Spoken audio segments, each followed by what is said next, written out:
அனைவருக்கும் வணக்கம்.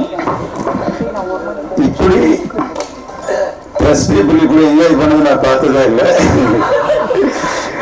இவ்வளோ வருஷம் கழிச்சு கண்டிப்பாக மக்கள் ரசிப்பாங்கன்னு சொல்லி நம்பிக்கையில் தான் இந்த ரீரிலீஸ் ப்ரெஸ் மீட் வச்சு உங்களுக்கு எல்லாருக்கும் காமிச்சிட்டு ட்ரைலர் கட் பண்ண புது படம் தான் ரிலீஸ் பண்ணுறோம். இந்த படத்தை எப்படி தயாரித்தோம், சூர்யா நான் எப்படி சந்தித்தேன், இது எப்படி உருவாகிடுச்சு, அது இப்போ எனக்கு எல்லாம் ஞாபகம் வருது. ஆக்சுவலி சூர்யா வந்து முன்னாடி வாலி படம் பண்ணார். எடிட்டர் விஜயன் சார் சொன்னார், வாலி ரொம்ப நல்லா வந்திருக்கு, அஜித் சார் அவருக்கு வண்டி வாங்கி கொடுத்துருக்காரு அப்படின்னு சொன்னால் அந்த படம் நான் பார்க்குறேன், படம் போட்டால் சொல்லுங்கன்னு சொன்னேன். படம் பார்த்து ரொம்ப நல்லா இருக்கு, சூப்பராக இருக்கு சூர்யா, நம்ம படம் பண்ணுறோன்னு சொன்னோம். அதுக்கப்புறம் அவர் எங்கே இருக்காரு தேடி கண்டுபிடிக்கிறதுக்கு ஒரு ஆள் அனுப்பிச்சேன். அப்போ வந்தார். சூர்யா சொன்னால் நீங்கள் யார் விரும்புகிறீங்களோ அந்த ஹீரோ வச்சு பண்ணுவோம், எனக்கு டைரக்டர் தான் முக்கியம் அப்படின்னு சொன்னேன். அதுக்கப்புறம் அப்போ முதல்ல இந்த கதை இது யார் ஹீரோ நினைக்கல, நான் ஃபஸ்ட்டு சூர்யா தான் நினச்சி டார்கெட் பண்ணோம். அப்போ விஜய் சாருக்கு இந்த கதை சொன்னோம். இந்த படம் வந்து ஒரு சரித்திரம். அவர் இந்த படம் தமிழ், தெலுங்கு, ஹிந்தி 3 மொழியையும் பண்ணார். ஒரு டைரக்டர் கண்டினியூஸாக இதில் வேறு 3 வருஷமா சூர்யா அதுக்கு மேலே வாழ்ந்தார். ஃபஸ்ட்டு இது பண்ண உடனே இது பண்ணுறதுக்கு ஷூட்டிங் முன்னாடியே நாங்கள் பவன் கல்யாண் சாருக்கு அந்த ப்ரொடக்ஷனில் முதல்ல போய் ஒரு கதை சொன்னோம், அவருக்கு ரொம்ப நல்லா பிடிச்சிருந்தது. அதுக்கப்புறம் ஹிந்தி நான் போனி கபூருக்கு கொடுத்தேன். அப்புறம் நான் போனி கபூர் சொல்லி சூர்யா பண்ண நல்லா இருக்குன்னு சொல்லி ஸோ கண்டினியூஸாக 3 படம் நிறைய 3 லாங்குவேஜ்ல நிறைய பண்ணார். படம் பார்க்கும்போது ஜோதிகா பார்த்தாலும் பூமிகா பார்த்தாலும் சூர்யா தான் தெரியும். அவர் எக்ஸ்பிரஷன்ஸ், அவர் வாணி, அவர் இது அப்படியே அவங்க அப்படியே காப்பி பண்ணாலே போகிறோம். ஜோதிகாவுக்கு இது டெபியூ ஃபிலிம் ஹீரோயினா தமிழில் அவங்க நடிப்பு வந்து அவ்வளோ நல்லா சிறந்த சூர்யாவுக்கு சொல்ல தேவையில்லை. பூமிகா செலக்ட் பண்ணும்போது பார்த்தோம், பூமிகா ரொம்ப சாஃப்டாக இருக்குது, ரொம்ப இதாக இருக்குது, எப்படி நடிக்கணும்னு நான் சொன்னேன், சூர்யா கண்டிப்பாக வேலை வாங்குறாரு அப்படின்னு சொல்லி பண்ணோம். இந்த சாங்ஸ் வந்து இந்த மியூசிக் பார்த்தீங்கன்னா இது வரைக்கும் தேவா மியூசிக் மாதிரியே தெரியாது. இது தெரியல படம் பார்த்தோம். அப்போ அவங்க 3 பிரதர்ஸ் சேர்ந்து இருந்தாங்க. சில படங்கள் அப்படி டைரக்டருடைய டேஸ்ட்டு அமையறதும் காட் கிஃப்ட் இதெல்லாமே இருக்கும் கண்டிப்பாக. இந்த படத்துக்கு நான் வந்து டாப் ஆங்கிள் லவ் ஸ்டோரின்னு பேர் வச்சிருக்கேன். எப்படின்னா முதல்ல சொல்லிடுறார் டைரக்டர், இங்கே கல்கட்டாவில் ஒரு பையன் பிறந்தா, இங்கே ஒரு ஊரில் ஒரு பொண்ணு பண்ணது, இவங்க 2 பேரும் சேர போகிறாங்கன்னு முதல்ல கடவுள் டிசைட் பண்ணிட்டாருன்னு சொல்லிட்டாரு. சொல்லிட்டு எப்படி சேர போகிறாங்கிறதான் கதை முதல்ல சொல்லிட்டு சேர போகிறாங்கன்ட்டு. ஸோ அது எவ்வளோ இன்ட்ரெஸ்டிங்காக இருக்குங்கிறது. ஆக்சுவலாக இந்த படம் வந்து விஜய் அந்த டைமில் மாஸ் ஹீரோ, இதில் ஃபைட்டே இல்லை, ரொம்ப சாஃப்டான படம் பண்ணோம். அவர் சொன்னார், விஜய் நல்லா இருக்கு, எனக்கு ஒரு 2 ஃபைட்டு பண்ணுங்க அப்படின்னு சொன்னார். ஆனால் சூர்யாவுக்கு வந்து ஃபைட் வைக்கிறது இஷ்டம் இல்லை, ஆக்சுவலி லவ் ஸ்டோரி அப்படின்ட்டு. சரி நான் ஒரு நாள் டிஸ்கஸ் பண்ணியிருந்தேன், படம் நல்லா வருதுன்னு அவரும் ஃபோர்ஸ் பண்ணல. படம் முடிஞ்சிச்சு, ஃபர்ஸ்ட் காப்பி வந்துடுச்சு, ரிலீஸ் உதயம் தியேட்டரில் ப்ரீவியூ நடக்குது. நான் டெலிவரி போய் பால்கனியில் நின்று பார்க்குறேன். பார்க்கும்போது விஜய் ஃபேன்ஸ் எல்லாம் பெரிய பெரிய ஸ்டார் காட்டுறாங்க. இந்த கதை ஓகே பண்ணும்போது படம் எடுக்கும்போது இல்லாத ஒரு ஃபீலிங் கூட இல்லாமல் பண்ண அந்த நிமிஷம் எனக்கு காலை அப்படியே நடுங்கிடுச்சு. ஏன்னா அவங்க பயங்கரமாக எக்ஸ்பெக்ட் பண்ணுறாங்க போல்றது. இது ஒரு மாஸ் ஃபிலிம் நினச்சா நான் இந்தியன் மாதிரி படம் பண்ணேன், இது ஒரு லவ் ஸ்டோரி, ஒரு இடிப்பு பார்க்குற ஒரு ஈகோ லவ் ஸ்டோரி, இப்படி ரியாக்ட் பண்ணாங்களான்னு பயம் அந்த நிமிஷம் எனக்கு பயம் வந்துச்சு ஆக்சுவலாக. ஆனால் படம் அதே தியேட்டரில் மார்னிங் பார்த்தேன். ஃபஸ்ட்டு சீனுக்கு அப்புறம் கனெக்ட் ஆகிட்டாங்க, கிளாஸ் சூர்யா படம் ஹிட்னு சொல்லிட்டாங்க. ஸோ அது தமிழில் ஹிட் ஆச்சு, டிவியில் ஹிட் ஆச்சு. இப்போதுக்கும் இந்த சாங்ஸ் பார்த்து நீங்கள் எல்லாம் ஒன்ஸ் மோர் சொல்கிற அளவுக்கு இத்தனை வருஷம் அது லைஃப் இருக்குது இந்த சாங்க்கு. ஸோ இந்த படம் கண்டிப்பாக திருப்பி இப்போ ரீரிலீஸில் என்னென்னா நான் லேட்டஸ்ட்டாக பார்த்தது, இந்த படம் எல்லாமே படங்கள் எல்லாமே ஃபிலிமில் ஷூட் பண்ணோம். இப்போ இதில் பார்க்கலாம், மீடியாவில் பார்க்கலாம், சோஷியல் மீடியாவில் பார்க்கலாம், தியேட்டரில் பார்த்து தியேட்டர் எக்ஸ்பீரியன்ஸ் இப்போ இருக்கிற ஜென்ரேஷனுக்கு இல்லை.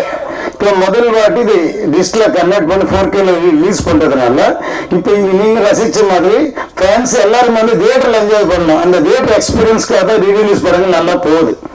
இப்போ பார்க்குற சந்தர்ப்பம் இல்லைல்ல.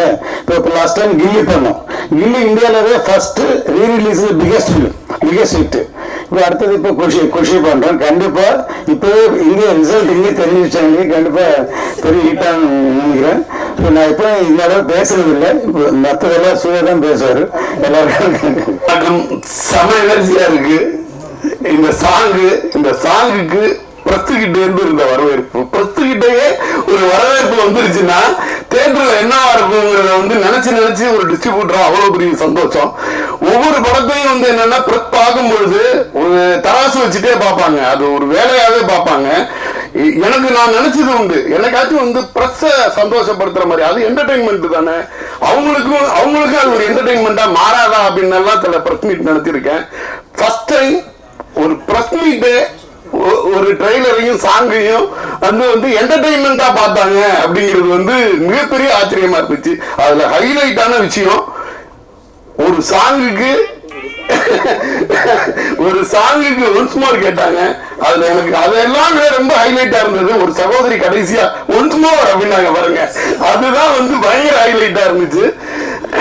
இதை விட ஒரு படத்தோட வெற்றியை வேற எதுவும், ஏன்னா ஒரு பிரஸ் இன்னைக்கு பல லட்சம் பேருக்கு சமம். ஒரு பிரஸ்ல இங்க 200 பிரஸ் இருக்காங்கன்னா ஒவ்வொருத்தரும் இங்க உட்கார்ந்து இருக்க ஒவ்வொருத்தரும் பல லட்சம் பேருக்கு சமம். எனக்கு தெரிஞ்சு இந்த பல லட்சம் பேரோட வாழ்த்துக்களோட அவங்களே என்டர்டெயின் பண்ண ஒரு மிகப்பெரிய பிளஸிங்கோட சார் மிகப்பெரிய வெற்றி காத்துக்கிட்டு இருக்கு அப்படின்னு நினைக்கிறேன்.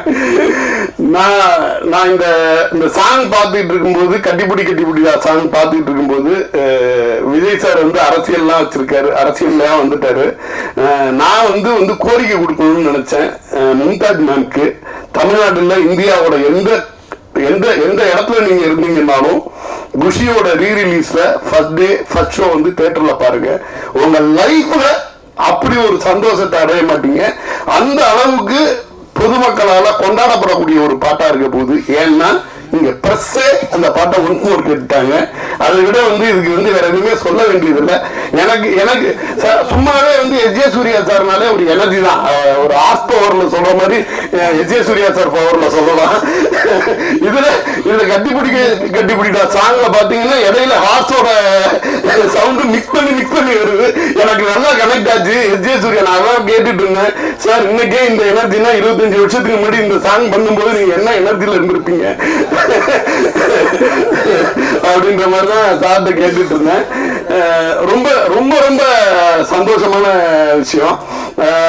எஸ்.ஜே. சூர்யா சார் சொல்லிட்டு இருப்பாரு ஒரு 2 வருஷத்துக்கு முன்னாடியே, சார் இப்ப இல்ல ஒரு 5-6 இயர்ஸ்க்கு முன்னாடி பேசும்பொழுது ஒரு ஆர்டிஸ்டா ஒரு கலக்குவேன் சார் அப்படின்னு சொல்லுவாங்க. எப்படி இவ்வளவு கான்பிடண்டா சொல்லிட்டு இருக்காங்க அப்படின்ற மாதிரி எல்லாம் சொல்லி பார்த்துட்டு இருந்தேன். இன்னைக்கு இந்தியா பூரா கொண்டாடப்படக்கூடிய ஒரு நடிகர் எஸ்.ஜே. சூர்யா அப்படின்ற ஒரு பேர் போடும்போது தமிழ்நாட்டில் உள்ள ஒவ்வொரு சின்ன ஊர் குக்கிராமங்கள்ல வரைக்கும் கைத்தட்டல் கேட்குது. இந்தியா முழுவதும் கொண்டாடப்பட்டுக்கிட்டு இருக்க ஒரு நடிகர். யாரா இருந்தாலும் என்னன்னா அது கம்ஃபர்ட் ஜோன்ல ஜாலியா ஒரு நடிகரா உட்கார்ந்துட்டு இருப்பாங்க. ஆனா அவர் என்ன சொன்னாருன்னா, ஒரு 2 இயர்ஸ்க்கு முன்னாடி அவரை மீட் பண்றதுக்கான வாய்ப்பு இருந்துச்சு. சார் செம்ம பீக்ல நடிச்சுக்கிட்டு இருக்கேன், டைரக்டரா ஒரு அடிப்பேன் சார் அப்படின்னாரு அவரோட ஸ்டைல்ல. அதுக்கான முன்னோட்டம்னு நினைக்கிறேன். எஸ்.ஜே. சூர்யா சார் ஆர்டிஸ்ட்ல இருந்து திருப்பி ஒரு டைரக்டரா நம்ம திருப்பி பாக்குறதுக்கான முன்னோட்டம்னு நினைக்கிறேன் இந்த குஷியோட ரீரிலீஸ். ஏஎம் ரத்னம் சார் சொல்லவே வேண்டியதில்லை, நான் மதிக்கும் மிகப்பெரிய தயாரிப்பாளர். ஒரு இசையில இளையராஜா சார் சொல்லணும்னா தயாரிப்பாளர்ல நான் ஏஎம் ரத்னம் சாரை சொல்லுவேன். அவரை விட ஒரு பேஷனா, அவரை விட ஒரு டெடிகேஷனா, அவரை விட ஒரு கான்பிடண்டா ஒரு ப்ராஜெக்டை எடுத்துக்கொண்டு போய் எப்படி அத்தனை வருஷத்துக்கு முன்னாடி ஒரு இந்தியன் பண்ணியிருப்பாரு அப்படின்னா இப்ப நினைச்சாலும் அவர் ஏதோ 1-2 ஹிட் கொடுக்கல, கொடுத்தது எல்லாமே ஹிட்டு. இந்தியன் ரன், தூள், கில்லி, குஷி, அவரோட ஹிட் லிஸ்ட் எடுத்துட்டு போனீங்கன்னா இது இங்க மட்டும் இல்ல, தமிழ், தெலுங்கு, பேசிக்கா சார் ஒன்று சொல்லிட்டே இருப்பாரு, ஒரு ப்ரொடியூசருங்கிறது வெறும் ப்ராஜெக்ட் அசம்பிளரா இருக்கக்கூடாது, மேக்கரா இருக்கணும் அப்படின்பாரு. Real maker. எத்தனையோ தமிழ் படங்களை கொண்டு போய் ஆந்திராலேருந்து உள்ள படங்களை இங்க தமிழ்லையும் எடுத்துட்டு தமிழ் படங்களை விட தெலுங்குல அவர் எழுதின சாங் தமிழ்ல ஹிட் ஆனதை விட அதிகமான ஹிட் வந்து பேசப்பட்டுக்கிட்டு இருக்குது. ஹிந்தி வரைக்கும் போய் பெரிய லெவலில் கொடி நாட்டிக்கிட்டு வந்த ஒரு தயாரிப்பாளர். அந்த தயாரிப்பாளரோட ஒவ்வொரு இப்போ நான் கில்லி ரிலீஸ் பண்ணோம். கில்லி வந்து ஆல் இண்டியா லெவலில் ஒரு ரெக்கார்ட் செட் பண்ணுச்சு. ரீரிலீஸில் வந்து அந்த படத்தை வந்து டச் பண்ண முடியுமா அப்படின்னு அண்ணாந்து பார்க்குற அளவுக்கு ஒரு மிகப்பெரிய கலெக்ஷனை கொடுத்துச்சு. நம்ம ரிலீஸ் பண்ண ஒவ்வொரு தியேட்டருமே வந்து திருவிழா மாதிரி கொண்டாடப்பட்டுச்சு. எனக்கு தெரியும் அந்த அந்த அந்த ரிலீஸுக்கு ரத்னம் சார், அந்த நான் கில்லியோட ஃபர்ஸ்ட் ரிலீஸ்ல நான் இருந்திருக்கேன். அந்த அந்த கில்லி படத்தோட ரிலீஸ்க்கு ரத்னம் சாரோட எஃபர்ட் என்ன, எந்த அளவு கான்பிடென்ட்டோட அவ்வளோ பெரிய பட்ஜெட்ல அன்னைக்கு அந்த படத்தை பண்ணாங்க அப்படிங்கிறது வந்து எனக்கு தெரியும். அந்த படத்தோட வெற்றி அன்னைக்கு அவருக்கு கிடைச்சதை விட, சாருக்கு கிடைச்சதை விட இன்னைக்கு ஒரு வருஷத்துக்கு முன்னாடிக்கு அவங்களுக்கு வந்து திருப்பி அது வந்து பண்ணுதுன்னா, என்னைக்கும் நம்ம பண்ண உழைப்பு, நம்மளோட டெடிகேஷன் ஒழுங்கா இருந்துச்சுன்னா நமக்கான சன்மானமோ வெற்றியோ அது வந்து கிடைச்சே தீரும் அப்படிங்கிற மாதிரி. அது மாதிரி அடுத்ததா வந்து குஷியை கொண்டாந்து ரிலீஸ் பண்றாங்க. ரிலீஸ் பண்ணா எனக்கு வந்து என்னன்னா, ரிலீஸ் படங்கள் நிறைய பண்ணிட்டு இருப்பேன். ரிலீஸ் படங்கள் பண்ணிட்டு இருக்கும்போது ஃப்ரெண்ட்ஸுங்க வந்து வாழ்த்து சொல்லுவாங்க, இந்த படம் எடுத்திருக்கேன் நல்ல படம் அப்படின்லாம். நான் எனக்கு என்ன மாதிரி எனக்கு வாழ்த்துக்கள் வருமோ அதை விட பல மடங்கு கில்லிக்கும் அதை விட அதிகமா குஷிக்கும் எனக்கு வந்துச்சு. எனக்கு அப்பவே வந்து அதோட சக்சஸோட மீட்ரு தெரிய ஆரம்பிச்சிச்சு. அந்த மாதிரி தான் இது வந்து என்னன்னா, ஒரு ஒரு காலம் கடந்த ஒரு படமாகவே நிற்குது. ஒரு குஷியை பொறுத்த வரைக்கும் ஒரு 2000 சொல்லும்போது சொல்லுவாங்க கம்மிங் ஆஃப் ஏஜ் ஃபிலிம் அப்படின்னு சொல்லிட்டு. நான் சொல்றேன் 2025 இயர்ஸ் கழிச்சும் இது கம்மிங் ஆஃப் ஏஜ் ஃபிலிமாக தான் இருக்கும் அப்படின்னு நான் நினைக்கிறேன். இன்னைக்கு உள்ள 2K கிட்ஸ், 10K கிட்ஸ் யாரு பார்த்தாலும் அவங்களாலையும் இந்த படத்தை வந்து ஒரு ஒரு ஒரு ஒரு ஈகோவையோ அல்லது ஒரு அடம்பிடிச்ச கருதையோ அவ்வளோ அழகா ரிலேட் பண்ணிக்க முடியும் அப்படின்னு நினைக்கிறேன். கண்டிப்பா கண்டிப்பா எங்களுக்கு என்ன ஆசைன்னா, நிறைய இடத்துல வந்து மகளிருக்கான பிரத்யேக ஷோ போடணுன்ற மாதிரி ஆசைப்படுறோம். FDFSல வந்து மகளிர் ஷோ போடணுங்கிறதே வந்து எங்களோட பிளான். அது என்ன மாதிரி ரெக்யர்மெண்ட் வருதுன்னு சொல்லிட்டு தமிழ்நாடு பூரா, ஏன்னா இது ஒரு செலிப்ரேஷனா, ஒரு என்டர்டைன்மெண்டா கொண்டாட்டம். அதாவது என்னன்னா, திருவிழாக்களே கொண்டாட்டம் தானே. நம்மளாம் வந்து என்னன்னா, நம்மளோட மூதாதையர்கள் நம்ம எல்லாம் வந்து திருவிழாவிலே வாங்க கூடி கொண்டாட்டமா சந்தோஷமா இருந்த நம்ம தானே. இன்னைக்கு நிறைய 2K கிட்ஸ்லையும் 10K கிட்ஸுக்கும் வந்து அவங்களோட படிப்பு விஷயமாகவும் அவங்களோட பிள்ளைங்களோட படிப்பு, அப்பாக்களோட வேலை சார்ந்து அது மாதிரி திருவிழாக்களை எல்லாம் அட்டன் பண்ண முடியாம இருந்திருக்கும். திருவிழாவை மிஸ் பண்ணீங்கன்னா குஷி ரீரிலீஸை மிஸ் பண்ணிடாதீங்க. அது ஒரு மினி திருவிழா மாதிரி தான் அந்த தியேட்டர்ல. நீங்க ஒரு கான்செப்ட் மாதிரி இருக்கும். அப்படிதான் நாங்க எங்களுக்கு கிடைக்கக்கூடிய எல்லா இடத்துல இருந்து வரக்கூடிய வரவேற்பும் அப்படிதான் இருக்கு. இப்போ இந்த சாங் வந்து சமுதாயத்துல ஏற்படுத்துற இம்பாக்ட் அப்படின்னு பாத்தீங்கன்னா சாங்காவே இப்போ எனக்கு என்னன்னா, பாப்பு ஒரு பொண்ணு ஒண்ணுதான் பார்த்தேன். வந்து பாப்புங்கிறது வந்து எல்லாருக்கும் தெரிஞ்ச வரி. எனக்கு ஞாபகம் இருக்கு, நான் இப்ப எனக்கு சினிமாவுக்கு சம்பந்தம் இல்லை. என்னோட அண்ணன் பையனை வந்து நான் வந்து குட்டி பையனா பிறந்தப்ப வந்து பாப்புன்னு கூப்பிட்டேன். அவன் கொஞ்சம் பெரிய பையனா போனதுக்கு பிறகு அவனை பாப்புன்னு கூப்பிடுவேன். அது வந்து பாப்பு பாட்டோட இம்பாக்ட். இதை நான் சொல்லிட்டு இருந்தேன். அர்ஷத் பக்கத்துல இருந்துட்டு சொல்லிட்டு இருந்தா, என்னோட அத்தை பொண்ணு அவங்க இப்ப வந்து MBBS முடிச்சிருக்காங்க, அமுதர்ஷினின்னு.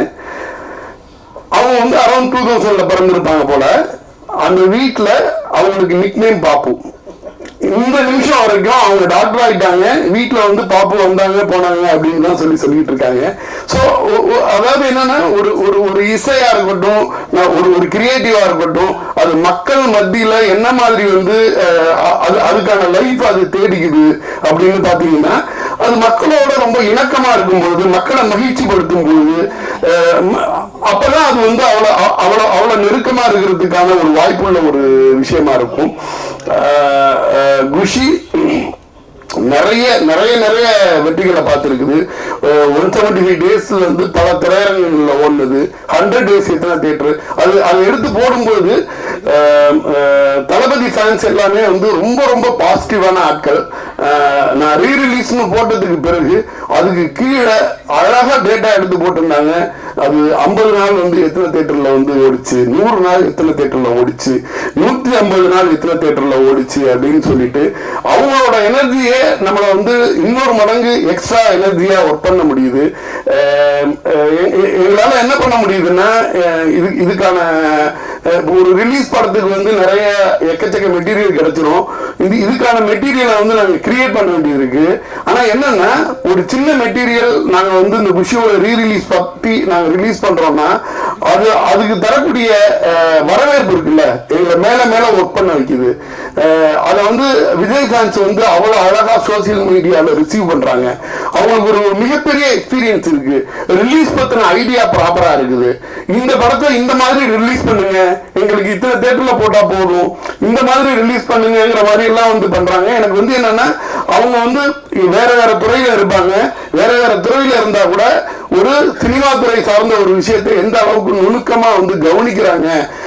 அவங்க ஃபேன்ஸாவே காலகாலமா இருந்ததுனால ஒரு படம் அது வெளியீடு எப்படி இருக்கணும், ஒரு ரீரிலீஸ் வெளியீடு எப்படி இருக்கணும் அப்படிங்கிறது வரைக்கும் டிஸ்கஸ் பண்ற அளவுக்கு வந்து செம்ம எனர்ஜியா இருக்கு.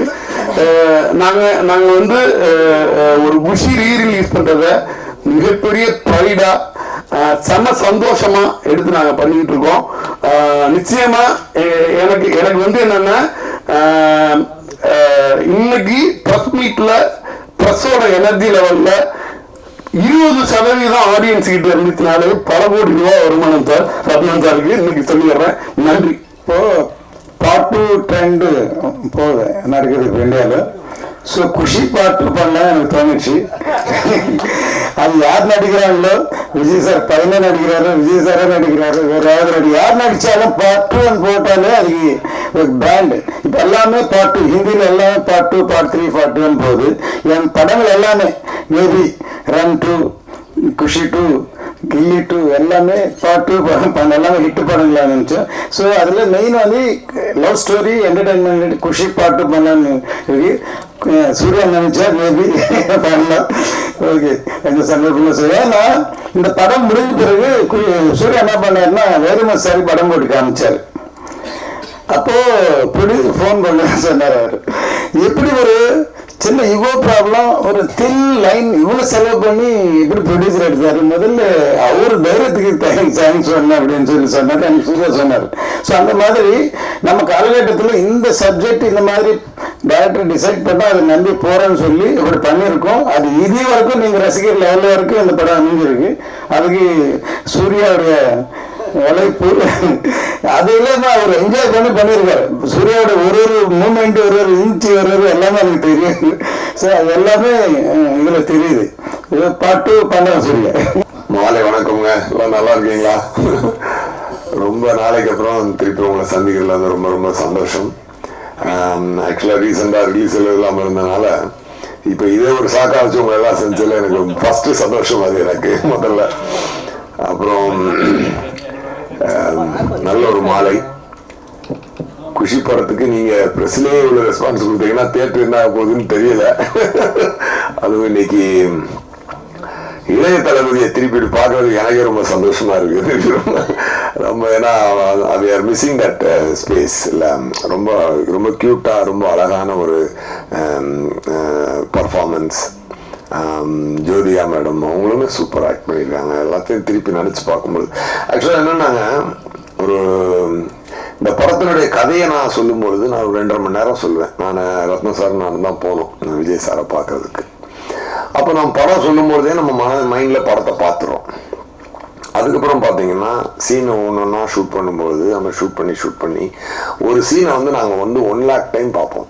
ஏன்னா எடிட்டிங்கில், அது டிஸ்கஷனில், மியூசிக் டைரக்டருக்கு கதை சொல்லும் பொழுது, அசிஸ்டன்ட் டைரக்டருக்கு கதை சொல்லும் பொழுது, டைரக்டர் அந்த சினிமோட்டோகிராஃபருக்கு கதை சொல்லும்போது, ஃபைட் மாஸ்டருக்கு கதை சொல்லும் பொழுது, எடுத்த சீனை எடிட் பண்ணும்பொழுது, விஜயன் சாரோட உட்காந்து ரஷ் பார்க்கும்போது ஒவ்வொரு டைம் பார்த்தீங்கன்னா கிட்டத்தட்ட ஒவ்வொரு சீனையும் நாங்கள் வந்து மிக்சிங் எல்லாத்துலேயும் பார்த்தோம். ஃபைனல் ட்ரிம்மிங் மிக்சிங் இது வரைக்கும் பார்த்தீங்கன்னா கிட்டத்தட்ட 1 lakh டைம் வந்து ஒரு சீனை நாங்கள் கோத்ரூ பண்ணுறோம் அந்த மைண்டில்.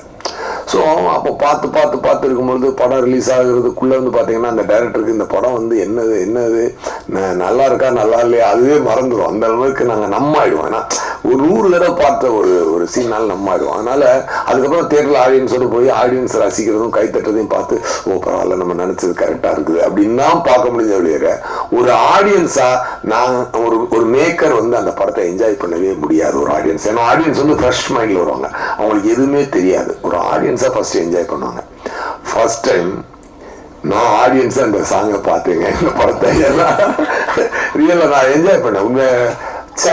அப்போ ஆடியன்ஸ் எவ்வளோ என்ஜாய் பண்ணியிருப்பாங்கல்ல அப்படின்றது எனக்கு இன்னைக்கு ஃபீல் ஆச்சு உண்மையாகவே. ஏன்னா 20 இயர்ஸ் ஆச்சு இல்லையா, சொல்ற அவ்வளோ கேப் விட்டு இந்த படத்தை பார்க்கும் பொழுது அவ்வளோ ஒரு பரவசம் ஒன்று உண்டாகுது மனசுக்கு. அப்போதான் நான் நினச்சேன், இப்போ இந்த மைண்டில் இன்னைக்கு நான் ஒரு டேக்காக எடுத்துக்கிறேன்னா கில்லரில் இதுலேருந்து கொஞ்சம் கூட குறையாமல் என்டர்டெயின்மெண்ட் குறையாமல் இதே எனர்ஜியோட இதே இருக்கணும், அதை மிஸ் பண்ணிடவே கூடாதுன்னு ஒரு ரிஃப்ரெஷிங் மொமெண்ட்டாக இருந்துச்சு இன்னைக்கு இந்த ஷோ. மேபி இந்த ரிலீஸே வந்து எனக்கு ஒரு ரீஃப்ரெஷிங் மொமெண்ட்டாக இருக்க போகுது கண்டிப்பாக.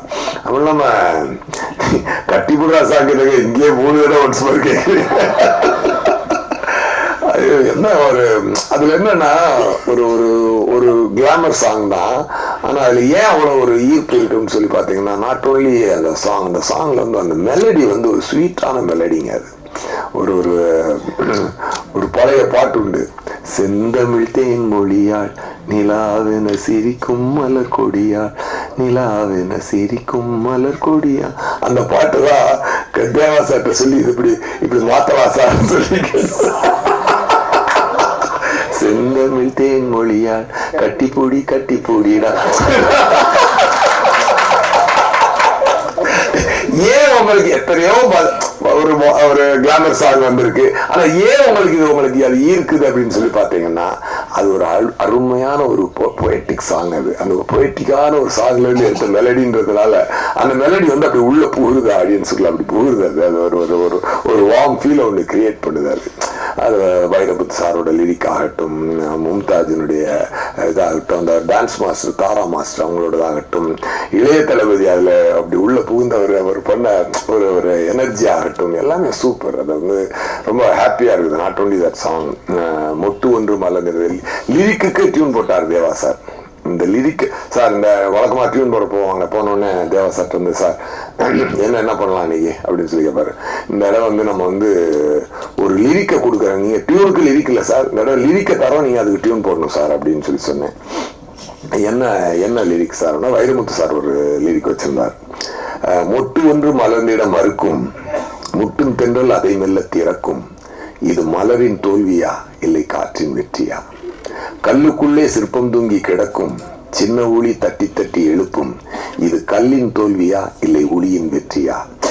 அவர் சொல்லும் போதே அவர் அப்படி ஒரு பொயட்டிக்கான ஒரு பெண்ணுக்கும் ஆணுக்கும் இருக்கக்கூடிய சண்டை என்பது, அந்த ஊடல் என்பது, ஊடலுக்கு இதை விட சிறந்த வரிகள் போடவே முடியாது. மேகம் என்பது மலை முடிச்சு காட்டு முட்டினால் அவிழ்ந்து கொள்ளும், காதல் என்பது இரு மனம் முடிச்சு கண்கள் முட்டினால் சேர்ந்து கொள்ளும். அந்த மாதிரி ஒரு எக்ஸ்ட்ராடினரி லைன்ஸ் இதெல்லாம் வந்து அதுக்கு வந்து நான் இப்போ தேவாசாட்ட கேட்டேன், அந்த பழைய பாட்டு இல்லையா, மொட்டு சிட்டுக்குருவி அந்த மாதிரி வேணும் சார் அப்படின்னு சொல்லி கேட்டேன். தேவா சார் ரொம்ப அழகா அந்த டியூனை போட்டு கொடுத்தார். அமைந்தது சார், இந்த படத்துக்கு அனைத்தும் அமைந்தது. இந்த படத்துக்கு விஜய் சார்ட்டு போய் கதை சொல்லும்பொழுது அமைதியா கேட்டதும், அவர் கேட்டு முடிச்சோன்னே அவர் பெரிய ரியாக்டே பண்ணல. ஒருவேளை அவருக்கு பிடிக்கல அப்படின்னு நினைச்சுட்டு ரத்னம் சாரை பார்த்தேன், என்ன சார் ஒரு மாதிரி அமைதியாக இருக்காரு, விஜய் சார் உங்களுக்கு பிடிக்கலன்னா நான் வேணா வேற கதை சொல்றேன் அப்படின்னு. ஏன் நல்லா இருக்கே இதே பண்ணுவோம் அப்படின்னாரு. ஓ இது ஏங்க நல்லா இருக்குன்றதுக்கு இதான் ரியாக்ஷன், நமக்கெல்லாம் கொஞ்சம் வைப்பு கொடுக்கணும் சார் அப்படின்னு சொல்லி அப்படி ஒரு பிரமாதம். ஆமா, அப்படி ஒரு பிரமாதமான ஒரு அனுபவம். ரத்னம் சாருமே வந்து பாத்தீங்கன்னா ஒரு மிகப்பெரிய ப்ரொடியூசர். அவர் டாபிக் வர்றதுக்கு முன்னாடி நான் 2 பேரை பத்தி சொல்லி ஆகணும். ஒன்று மறைந்த அமரர் ஒளிப்பதிவாளர் ஜீவா சார் வந்து இன்னைக்கு இந்த படத்துக்கு இப்படி ஒரு அருமையான விஷுவல்ஸை கொடுத்துருக்காருன்னு சொல்லி சொன்னான்.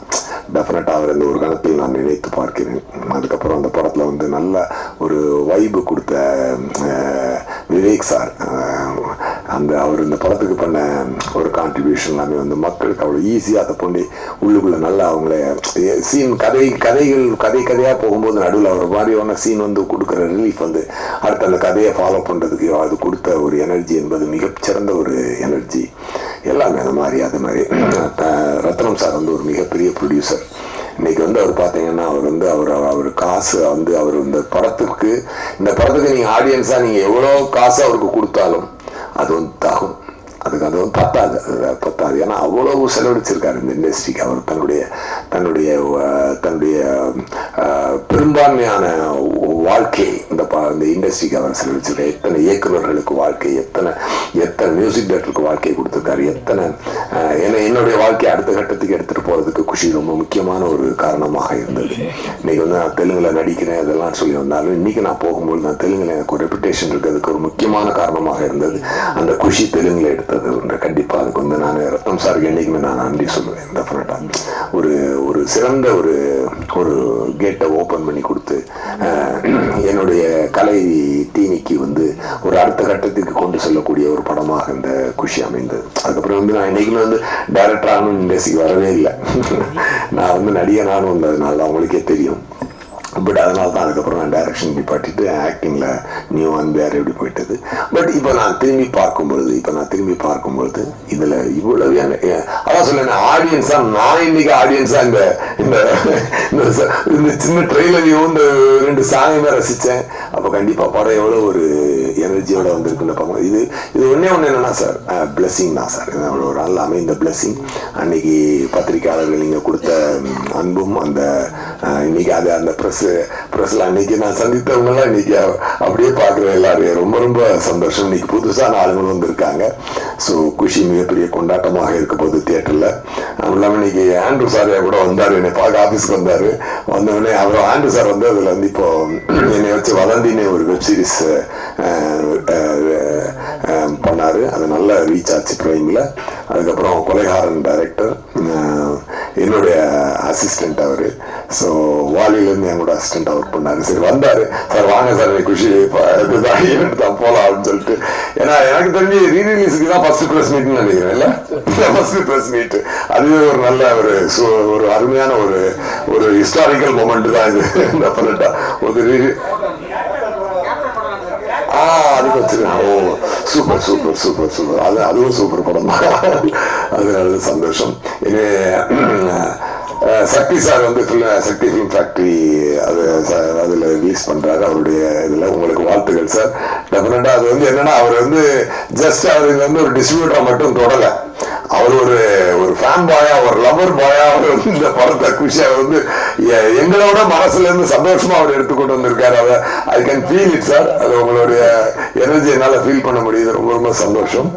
அப்புறம் நம்ம குஷி படத்துடைய ஃபைனான்சியர் ரமேஷ் சாருடைய ஃப்ரெண்டு நம்ம முருகன் சார், அவரும் இங்கே வந்திருக்காரு. அவரும் தயாரிப்பாளர். ஸோ இண்டஸ்ட்ரியில் எவ்வளோ வளர்ச்சிகள், எத்தனையோ பேருக்கு ஒரு பாதையாக இருந்த குஷி. நமக்குமே இன்னைக்கு இது ஒரு ரீஃப்ரெஷிங்காக பார்க்கும்பொழுது இனிமே இந்த மாதிரி நல்ல மக்களுக்கு வந்து அந்த சாங்ஸ், அந்த எனர்ஜியான சாங்ஸ் அதெல்லாம் மேகம் கருக்குது அந்த பாட்டு எல்லாமே ஸோ மக்கள் பயங்கரமாக என்ஜாய் பண்ண போகிறாங்க. டெஃபினட்டாக எவர் கிரீன் மூவி குஷி. அது இறைவன் கொடுத்த ஒரு வரம், இறைவன் கொடுத்த ஒரு அமைப்பு, நல்ல விஷயங்களாக சேர்ந்து அமைந்தது. அப்படி ஒரு அமைப்பு வந்து ரொம்ப ரேராக தான் அமையும். அது ரொம்ப சந்தோஷமா இருக்கு. Thank you so much. நிறைய பேர் பேசப்படுறது, நிறைய வந்து ரசிச்சு பார்க்கறது வந்து அந்த இடுப்பு சீன். அது ஐடியா எங்க வந்தது, யார் கொடுத்தா, அது இன்ஸ்பிரேஷன் என்ன, அது கொஞ்சம் தெளிவா சொல்லுங்க. ஏதோ தோணுதாங்க, அந்த டைம்ல தோணுது. அதாவது என்னன்னா, இது வரைக்கும் எத்தனையோ காதல் கதைகள் வந்தாலும் எல்லா படமும் பாத்தீங்கன்னா எல்லா லவ் சப்ஜெக்டும் பாத்தீங்கன்னா ஒரு ஏழை பணக்காரன், அது பிரச்சனையா இருக்கும். பணம் பிரச்சனையா இருக்கும் அவங்களுக்கு. இல்லாட்டி குடும்ப பகை இருக்கும், 2 எதிரி குடும்பங்கள் இருக்கும், அதுல உள்ள பிள்ளைங்க 2 லவ் பண்ணிடுவாங்க. அதுக்கப்புறம் பாத்தீங்கன்னா ரிலீஜியஸ் ப்ராப்ளம் இருக்கும். ஹிந்து முஸ்லீம், ஹிந்து கிறிஸ்டியன், இப்படி இந்த பிரச்சனைகள்லாம் இருக்கும். ஸோ இப்படியெல்லாம் காதல் கதைக்கு என்னென்ன பிரச்சனைகள் இருக்குதோ அது எதுவுமே இந்த கதையில பிரச்சனையா இருக்கக்கூடாதுன்னு நான் முடிவு பண்ணேன். ஏன்னா அது it is going to be one another film அப்படின்னு ஆயிடக்கூடாதுன்றதுனால ஸ்பெஷலா இருக்கணும் மேடம். அப்ப என்ன பிரச்சனை, 2 பேருக்கும் பிரச்சனை. அவங்க தான் வெளியே வில்லனை வெளியே வைக்காண்டா உள்ளே வச்சிருக்கேன்னு சொல்லிட்டு அவங்களுக்குள்ளே அதை கிரியேட் பண்ணலாம் அப்படின்னு சொல்லிட்டு ஒரு தோணுது. அப்போ அந்த சண்டை எங்க ஆரம்பிக்குது அப்படின்னு பார்க்கும்போது இப்போ ஒன்றும் இல்லை, எடுப்ப பார்த்தியான்னு கேட்டா அவனுக்கு நான் பார்த்தேன். இப்போ என் கேர்ள் ஃப்ரெண்ட் எடுப்பு நான் பார்க்க கூடாது, அதான் முடிஞ்சுது, கதை முடிஞ்சுது. அதுக்கப்புறம் செகண்ட் ஹாஃபே இருக்காது. பட் ஆனா அதுக்குள்ள ஒரு சின்ன த்ரெட்டை கிரியேட் பண்ணி அப்படியே பிடிச்சி போனேன். அப்படி ரைட்டிங்ல போறதா அது மாதிரி ஒரு அதுக்கு வந்து பாத்தீங்கன்னா அது ஒரு அந்த டைம்ல ஒரு புதுவிதமான ஒரு ரைட்டிங்கா அது அமைஞ்சுது. எனக்கு வந்து எரிக் சீகல்னு ஒரு இங்கிலீஷ் நாவல் ரைட்டர் இருக்காரு. அவருடைய லவ் ஸ்டோரி, அப்புறம் உமன் மேன் உமன் சைல்டு, அந்த சைல்டு அந்த அவங்க ரைட்டிங் எனக்கு ரொம்ப பிடிக்கும். அந்த ரைட்டிங் ஸ்டைல தான் நான் இதுக்கு ஃபாலோ பண்ணேன் குஷிக்கு. சார் இங்க குஷி டூக்கு இப்பயே பூஜை போட்டாரு. சரி, யார வச்சு எடுப்பீங்க? குஷி அமைவது எல்லாமே இறைவன் அமைச்சு கொடுக்கறதா, அப்படியேதான் அமைஞ்சா பாத்துக்கிறேன். I am always interested in my acting career. ஆமா,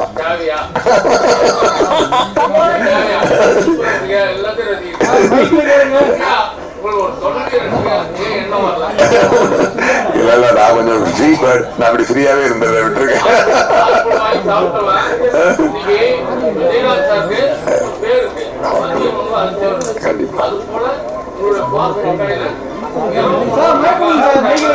கண்டிப்பா பண்ணுவோம், கண்டிப்பா பண்ணுவோம்.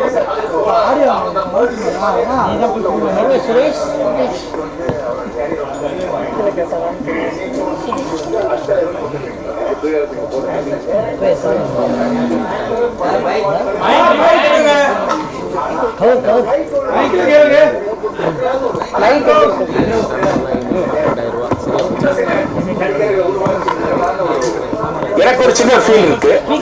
அப்படியே எனக்கு சார் வந்து okay okay, 2 world level heroes வந்து அஜித்துக்கு வந்து வாலி வந்து அவரோட வந்து ஒரு சாக்லேட் இமேஜ் இருந்தது. அப்போ கண்டிப்பா அது நெகட்டிவ் கேரக்டர் கொடுத்து அஜித் தான் இவ்வளவு டெலிவர் பண்ணும்போது எல்லாரும் அசத்து வச்சீங்க. அது உங்களோட பின்னாடி நீங்க தான் இருந்தீங்க.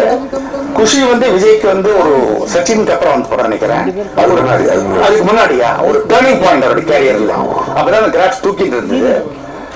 ஆஸ் அன் ஆக்டர் நீங்க வந்து பல வெற்றிகளை பார்த்திருக்க தமிழ் தெலுங்குல. ஆனா ஒரு டைரக்டர் இன்னும் சில நடிகர்களை நீங்க உருவாக்கி இருக்கலாமோன்னு எனக்கு ஒரு சின்ன ஒரு ஆதங்கம் இருக்கு. நீங்க அந்த ஃபீலிங் ஷேர் பண்ணிக்கிறீங்களா? ஃபர்ஸ்ட் ஆஃப் ஆல் எனக்கு வாய்ப்பு கொடுத்ததான் அஜித் சார். நான் அவருக்கு கொடுக்கல, அவர் தான் எனக்கு வாய்ப்பு கொடுத்தாரு. தட் ஃபர்ஸ்ட் ஆஃப் ஆல் அதுதான் அதோடைய ட்ரூத். ஸோ நமக்கு வாய்ப்பு கொடுத்தவருக்கு நான் நல்ல படம் எடுத்து கொடுத்தேன். அந்த ஒரு என்னுடைய வேலையை நான் சரிவர செய்தேன். நான் என்னைக்குமே நான் நடிகன் ஆகணும் தான் ஆசைப்பட்டேன். ஒரு ஸ்டார் ஹீரோ ஆகணும் அப்படின்னு தான் என்னோட ஆசை. என்னுடைய ஆசைக்கு பார்த்தீங்கன்னா நீ அப்படி டச் பண்ணிட்டு அப்படி திருப்பி வந்துட்டேன். எனக்கு காலங்கள் சரியா அமைஞ்சு வரல. ஸோ நான் இயக்குனரானதே என்னை நடிகன் ஆக்குவதற்காகத்தான். ஸோ அதனால எனக்கு இன்னும் நிறைய பேர் இயக்கி இருக்கலாமோ அப்படின்றது ரேட்டு எனக்கு கொஞ்சம் கூட கிடையாது. பட் இப்போ என்னை அடுத்த கட்டத்துக்கு கொண்டு செல்வதற்காகத்தான் இந்த கில்லர்ன்ற படத்தை நான் எடுத்துக்கிட்டு இருக்கேன்.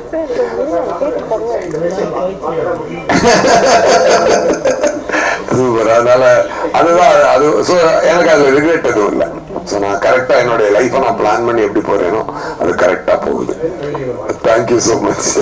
சூர்யா சார் இங்க இந்த படத்தோட ஆடியோ லான்ச் அப்போ ஆல்பர்ட்ல இருந்தது. கரெக்ட். அஜித் சார் கலந்துட்டு வாழ்த்தினார். ஆமா, அதே மாதிரி மறுபடியும் அஜித் சார் கலந்துட்டு வாழ்த்த வாய்ப்பு இருக்கா இனிமேல்? எங்க அஜித் சார் தான் பிடிக்கவே முடியாது. அவர் ஒரு தனி உலகத்துல வாழ்றாரு இல்லையா? ஆனா எனக்கு இந்த குஷியில எனக்கு மெயின் குஷி நீங்க கல்யாணம் பண்ணிக்கணும்ன்ற ஆசை. ஓப்பனிங் ஷாட்டே வந்து கிளைமேக்ஸை காமிச்சிருப்பீங்க. ஆமா, பழைய படங்கள் சில படங்களை காட்டிப்பாங்க. ஆனா இது தைரியமா கிளைமேக்ஸே ஓபன் பண்றா அப்படின்னு வச்சது அவர் ப்ரொடியூசர் ஏதாவது சொன்னாரா? இது என்னன்னா சார் எப்பொழுதுமே சப்போர்ட் தான். அவர் வந்து ஏன்னா ஒரு விஷயம் நல்லா இருக்கும்போது அவருக்கு வந்து அவர் எதிர்த்து சொல்ல போறது இல்லைல்ல. நல்லா இருக்கிறதுக்கு வந்து சப்போர்ட்டா நல்ல நல்ல விஷயம் சப்போர்ட்டா கொண்டு வர வழியா அதை எதிர்த்து அவர் சொல்ல போறது இல்லை. என்னன்னா நான் நேரேட் பண்ணும்போது உங்களுக்கு படமே அப்படியே படம் பாக்குற மாதிரியே சொல்லிடுவேன் கதை. அதனால அவங்களுக்கு வந்து அந்த டவுட் வராது.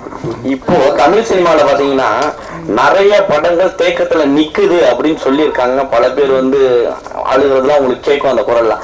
ஆனா இந்த படங்கள் ரீ ரிலீஸ் வரும்பொழுது தியேட்டர்கள் ஃபுல் ஆயிடுது. அப்படி இருக்கும்போது எங்க படம்லாம் வரமாட்டுது, ஏன் இதை நீங்க ஸ்டாப் பண்ண மாட்டீங்க நிறைய பேர் குரல் கொடுக்குறாங்க. அதாவது என்னன்னா சார், எதுவுமே வந்து ஒவ்வொரு காலகட்டத்தில் ஒரு விஷயங்கள் நடக்கும். அந்த காலகட்டத்துல நம்மளை வின் பண்ணிக்கிற மாதிரி விஷயங்களை நம்மளே செஞ்சு உடைச்சு வந்தா தான் உண்டு. இங்க பாரதிராஜா சாருக்கும் மகேந்திரன் சாருக்கும் மணிரத்னம் சாருக்கும் சங்கர் சாருக்கும் எல்லாருக்குமே யாருமே அந்த ரெட் கார்பெட் போட்டு கூட்டு வரல. எஸ்.ஜே. சூர்யாவுக்கும் செல்வராகவனுக்கும் யாருக்குமே ரெட் கார்பெட் போட்டு வாங்கடா பழடுங்கன்னு சொல்லிட்டு கூட்டிட்டு வரல.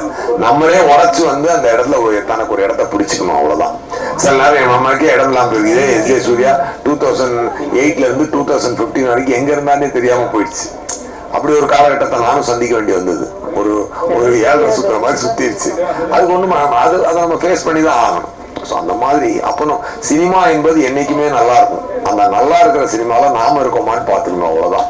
உண்மையாவே கிட்டத்தட்ட 2000 ரிலீஸ் ஆன ஒரு குஷி இன்னைக்கு 2025 அதை பத்தி பேசி நம்ம உட்காந்துருக்கோம். இன்னைக்கு நம்மளும் லைம் லைட்ல படம் பண்ணிட்டு இருக்கோன்றது இறைவனுக்கு நம்ம முதல்ல ஒரு நன்றியை சொல்லிட்டு, இன்னும் உத்வேகத்தோட இதை குஷியோட நான் சிறப்பா இப்ப பண்ணிட்டு கில்லரை பண்ணணுன்ற பயமும் ஒரு வேகமும் தான் வருதே வெளியே. மற்றபடி ஸோ நீங்க கேட்ட கொஸ்டினுக்கு ஆன்சர் என்னன்னா, அந்தந்த காலகட்டத்துல நம்மளா உடைச்சுதான் வெளியே வரணும். யாரும் நம்மள வாங்கன்னு சொல்லி கூப்பிடவே மாட்டாங்க. அதான் பாயிண்ட். ஸோ அதை தான் ஃபாலோ பண்ணிக்கணும் மற்றவங்கன்றது என்னோட request. Ratnam sir, thanks for giving great evening. ரொம்ப என்ஜாய் பண்ணோம் எல்லாருமே. சூப்பர் மேடம், எப்படி இருக்கீங்க? நல்லா இருக்கீங்களா? சூப்பரா இருக்கேன் சூர்யா. அண்ட் ஃபேமிலி ஷோ போடுங்க. Everybody should enjoy. ஒரு ஃபேமிலியோட வந்து என்ஜாய் பண்ணி இன்னும் கத்துவோம், கூத்தடிப்போம் எல்லாருமே. சரி, சவுண்ட் இந்த பக்கம் அதிகமா வந்துச்சா அந்த பக்கம் அதிகமா வந்துச்சா சொல்லுங்க. சவுண்ட் இந்த பக்கம். அதான் எனக்கு ஆச்சரியமா இருந்தது. இதுல லேடிஸ் வந்து கட்டிமுடி அனுப்பிச்சு கேட்கறாங்க. அப்போ ஆடியன்ஸ் இது வரைக்கும் கில்லியில பாத்தீங்கன்னா மாஸ் சாங்ஸ். சமீபத்துல ஒரு டென்டல் டாக்டர் மீட் பண்ணுவாங்க. அவர் வந்து கில்லி ரிலீஸ் ஆகும்போது அவர் படமே பார்க்கல தியேட்டர்ல. ஒரு டாக்டர் சார் ரீரிலீஸ் 5 வாட்டி பார்த்தேன் சார். ஒரு டாக்டர் வந்து 5 வாட்டி பார்த்தது எனக்கு மகிழ்ச்சியா இருந்தது. இப்போ சார் கேட்டார்ல ரீரிலீஸ் திருப்பான்னு. இப்போ அந்த லெவலுக்கு ஒரு ஸ்டாண்டர்டா படம் எடுத்தது. எல்லா படம் ரீரிலீஸ் எல்லாம் ஓடும் தெரியாது. அந்த படங்கள் வந்து திருப்பி இன்னைக்கே ரசிக்கிற மாதிரி இருந்தால் தான் வருவாங்க. இல்லைன்னா அவங்க டைம் வேஸ்ட் பண்ண மாட்டாங்க. நேச்சுரல் அப்படிதான், பணம் வேஸ்ட் பண்ண மாட்டாங்க, டைம் வேஸ்ட் பண்ண மாட்டாங்க. கண்டிப்பா இந்த படம் நீங்க ரசிச்ச மாதிரி பெரிய வெற்றி எதிர்பார்க்கிறேன். உங்களுக்கு ஒரே ஒரு கேள்வி.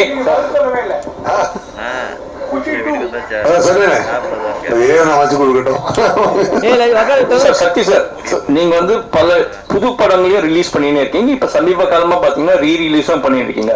ஒரு பிசினஸ் வைஸ் நீங்க பார்க்கும்போது உங்களுக்கு வந்து ப்ராஃபிட் கொடுக்கறது வந்து புதுசா ரிலீஸ் ஆகக்கூடிய படங்களா இல்ல இந்த மாதிரி ரீ ரிலீஸ் படமா? ஏன்னா தொடர்ந்து நீங்க வந்து ரீ ரிலீஸ் இப்ப பண்ணிட்டு இருக்கீங்க சார். வெற்றி படங்கள் எல்லாமே வந்து ப்ராஃபிட்டான படங்கள் தான் சார். நாங்க உங்களுக்கு என்ன கேட்கிறேன் சார், எதுக்கு கேட்கிறேன்னா பிசினஸ் எப்படி இருக்கிறது. ஏன்னா ஸ்டாண்டர்ட் ஆஃப் த பழைய படங்கள் இருக்கிற தரம் இப்ப இருக்கிற படங்களுக்கு இருக்குதா ஆடியன்ஸ் மத்தியில அப்படின்றது தான் என்னோட கேள்வி. ஏன்னா அதை வச்சுதான் ரெவென்யூ சார். ரொம்ப நுட்பமான கேள்வி தான் கேட்பீங்க நீங்க எப்போதுமே. ஆக்சுவலா என்னன்னா, பழைய படங்கள்ல வெற்றி அடைஞ்ச நல்ல படங்கள் மட்டும்தான் ரீரிலீஸ் பண்ணப்படுது. இப்ப புது படங்கள்ல வந்து நல்ல படங்களும் இருக்கு, சாதாரண படங்களும் இருக்கு. இப்ப ஒருவேளை இன்னைக்கு உள்ள நல்ல படங்கள் இன்னொரு 20 வருஷம் கழித்து ரீரிலீஸ் ஆகலாம். அதனால வந்து ரீரிலீஸை வந்து வெற்றி அடைஞ்ச படங்களை தான் பண்றோம். அதனால அதோட வெற்றி வந்து ஏற்கனவே ஓரளவு தீர்மானிக்கப்பட்டிருக்குன்னு நினைக்கிறேன். நன்றி சார். குஷி 2 பத்தி பேசினாங்க. குஷி 2 வந்து விஜய் சார் நிப்பாட்டிட்டாரு. ஆனா பையன் வந்து விஜய் சார் மாதிரி அவ்வளவு அழகா இருக்காரு. அவரை வச்சு எடுப்பீங்களா? அது மாதிரி தேவிகா மேடத்துக்கும் பெரிய பொண்ணு இருக்காங்க. அவங்கள வச்சு 2 பேரை வச்சு ரத்ன சார் வச்சு நீங்களே டைரக்ட் பண்ண ஒரு வாய்ஸ் இருக்கா பண்ணுவீங்களா? நீங்களே ஒரு காஸ்டியை ஃபுல்லா பிக்ஸ் பண்ணி கொடுக்குறீங்க. Wonders cannot be made, wonders should happen. If wonder has to happen, it will happen. New படம் ரிலீஸ் பண்ண வாய்ப்பு உண்டா? ஏன்னா நீங்க தான் ஹீரோ, ப்ரொடியூசர். அதெல்லாம் வந்து நடிப்பு அரக்கன். ஆனா இப்ப வந்து தமிழ்நாடு நடிப்பு அரக்கன் இல்ல, யாரும் புதுசா நடிப்பு அரக்கன் சொல்லிட்டு உங்களை நியூ பண்றாங்க. அதுக்கு பதில் நியூ ரிலீஸ் பண்றேன். ரெடி ஆகிட்டு இருக்கு, பிரிண்ட் ரெடி ஆகிட்டு இருக்கு. பிரசாத் தான் அதோடைய டிஜிடைசிங் நடந்துகிட்டு இருக்கு, டிஐ போய்கிட்டு இருக்கு. ஆமா, ப்ராசஸிங் இருக்கு. அதனால மோஸ்ட் ப்ராபபிலி பிப்ரவரி சம்மர் அது இதுக்கு பண்ணலாம், லவர்ஸ் டேக்கு பண்ணி விட்டுலாம்.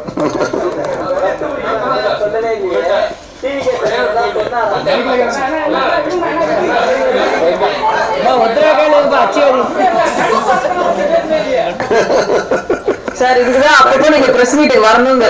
நீங்க வந்திருந்தா கொஞ்சம் கொஸ்டின்ஸ் கம்மியா இருந்திருக்கும்.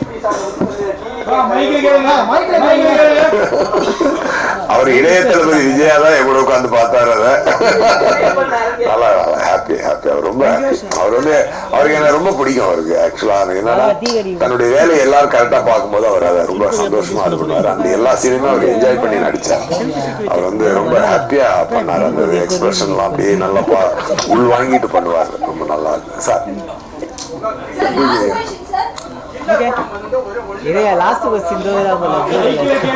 ஷூட்டிங் தானே போயிட்டு இருக்கோம். மொத்தம் எப்படி 85 நாள் ஷூட்டிங் வரும். இப்ப நான் 17 நாள் ஒரு ஷெட்யூல் முடிச்சிருக்கேன்.